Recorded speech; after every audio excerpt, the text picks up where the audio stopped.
नमस्ते सम्पूर्णमा हामी यति बेला नौबैनी गाउँपालिका वार्ड नम्बर 7 को बाँसकोटमा आइपुगेको छु र बाँसकोटमा एकजना हाम्रो दाइले चाहिँ आरनमा भाँडा पिटाइरहेको दृश्य मैले देखेपछि उहाँको अनुमतिमा छोटो भिडियो जोड्ने क्रममा छु।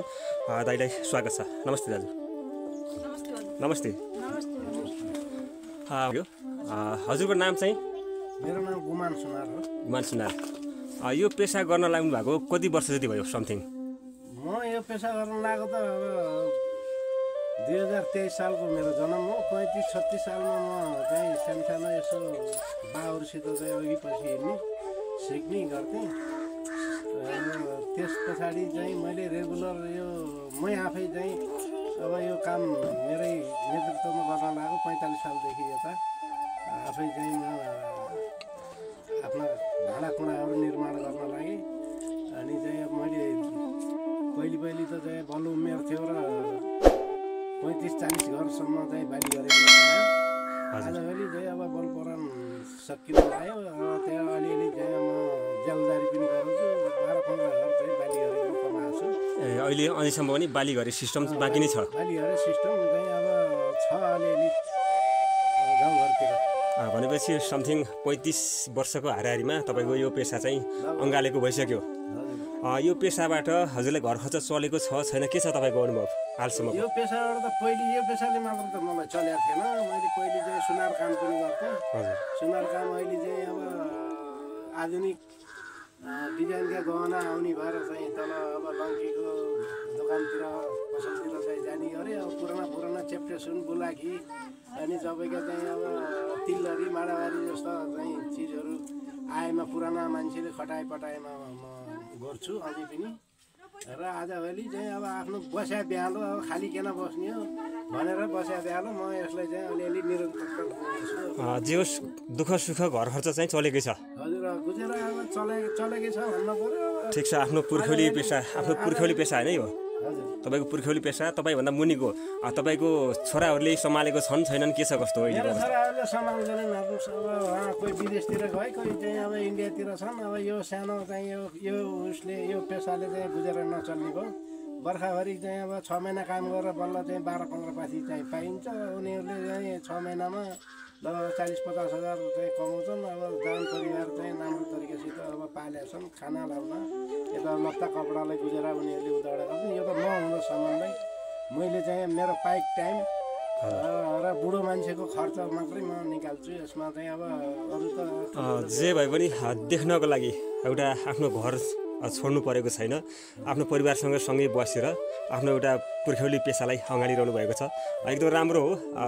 एउटा देख्नको लागि धेरै ठिक छ, किनकि परदेश जानु त परेको छैन नि त। परदेशमा पहिले चाहिँ अब 2-4 महिना यसो कपडा सपडाको लागि जान परिवार साना थिए। अब चाहिँ छोराहरू साना थिए र चाहिँ कपडामा चाहिँ अलिकति समस्या थियो र म 2-4 महिना इन्डिया पनि गएर कमाउने। अनि चाहिँ फेरि यो सिजनको टाइममा खेतीबारीको टाइममा फाला कोदाला अनि चाहिँ हँसियाहरू बनाउनको लागि फेरि तुरुन्तै म फर्केर आउँथेँ र बाली गरेर सम्हाल्ने। अनि चाहिँ आफ्नो 1-2टा चाहिँ फेरि जलदारी पनि कमाउने, 1-2टा नयाँ भाँडा बनाएर पनि बेच्ने गर्नु मैले जीविका चाहिँ अब जनतन आजसम्म मैले चलाएको। ठिकै छ। जो आफ्नो पेसालाई अहिलेसम्म धान्नु भएको छ र तपाईँ पछि तपाईँका छोरानाथले सायद सम्हाल्ने छाटकाट देखिँदैन। यो सोइलो भयो, यो कान सोइलो भयो त सम्हाल्थे मान्छेले। मैले मात्र नै कि अब यहाँका सबै चाहिँ अब दाजुभाइ इष्टमित्रहरूले सम्हाल्नु हुँदो होला। यो काम सोइलो छैन। अर्को चाहिँ सिलाउने काम सोइलो हुनाले सबैले चाहिँ पसलमा अब हामीले मात्रै नगरेर अरू चाहिँ अब गैर दलितहरूले पनि त्यो काम सिकेर पसल चलाउनु भएको छ। तर यसमा चाहिँ खास देखाएको छैन। मैले चाहिँ अब यो प्युठानभरि चाहिँ हिँडेँ अथवा चाहिँ अब म दाङतिर जिल्लातिर पनि जान्छु। अनि यतातिर चाहिँ घुमघामको सिलसिलामा पनि मैले यो काम चाहिँ अन्तर गैर दलितले सम्हालेर देखाएको छैन। यो काममा अलिकति बल प्रयोग गर्नुपर्ने हुँदा पनि अलिकति लोभ हुँदैछ। यो जलतल आउला जस्तो पनि छैन। तर आउन त आउँदो होला, तर चाहिँ एकदम जोखिम छ यो काम। हजुर, धन्यवाद।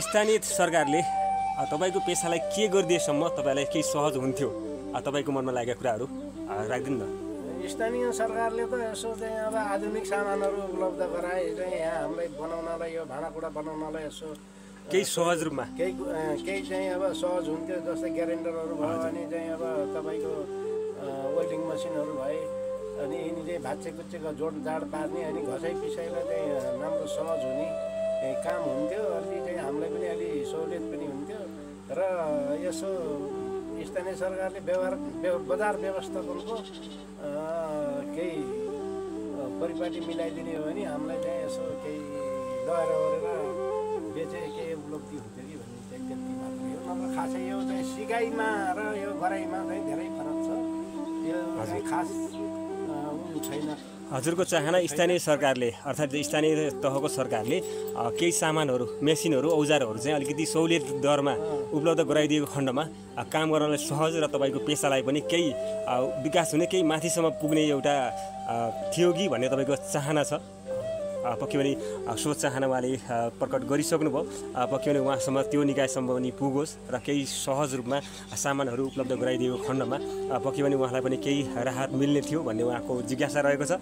पक्कै पनि यस्तै भिडियोहरू मैले तपाईँहरूमा जोडिसकेको छु र देखिसक्नु भएको छ। ब्याकग्राउन्डमा भाँडाकुँडा हँसियादेखि लिएर खुकुरी कोदालो सबै बनाउनुहुन्छ उहाँले।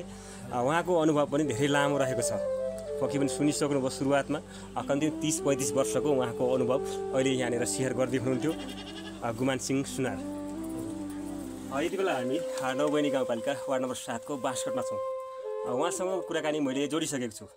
पक्कै पनि कस्तो लाग्छ आफ्नो प्रतिक्रिया दिनु होला र यदि कसैले भाँडाकुँडा केही बनाउन चाहनुहुन्छ भने नौबैनी 7 को बाँसकोटमै बाटोमा छ र उहाँसँग सम्पर्क गर्न सक्नुहुनेछ।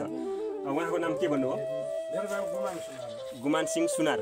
पक्कै पनि बाँसकोटमा आउनुभयो भने आसपासका मान्छेलाई पक्कै पनि थाहा छ र यदि टाढाका मान्छे कोही हुनुहुन्छ र केही भाँडाकुँडा खुकुरी हँसियादेखि लिएर के बनाउन चाहनुहुन्छ भने पक्कै पनि गाउँघरको अर्ग्यानिक र अहिले मेसिनले युज गर्ने चलन छ, एउटा ग्यालेन्डरबाट गर्ने चलन छ, त्यो नभई यहाँ चाहिँ खारिएको पोलेर बनाउने सिस्टम छ। अलिकति बलियो पनि हुन्छ, राम्रो पनि हुन्छ। पक्कै पनि सम्पर्क गर्न सक्नुहुनेछ भन्दै छोटो भिडियोबाट पक्कै पनि म पनि ओजेल पर्ने अनुभूति चाहन्छु। कस्तो लाग्यो आजको भिडियो? कस्तो लाग्यो? जस्तो लाग्यो त्यस्तै प्रतिक्रिया दिनुहुन पनि हार्दिक अनुरोध गर्दै आजको यस रमाइलो मिठो बसाइबाट म सञ्चालक अर्थात् क्यामेराम्यान भरत भण्डारी पनि आज्ञा चाहन्छु। हवस् त, नमस्ते। तपाईँको बाजीबल शुभ रहोस्।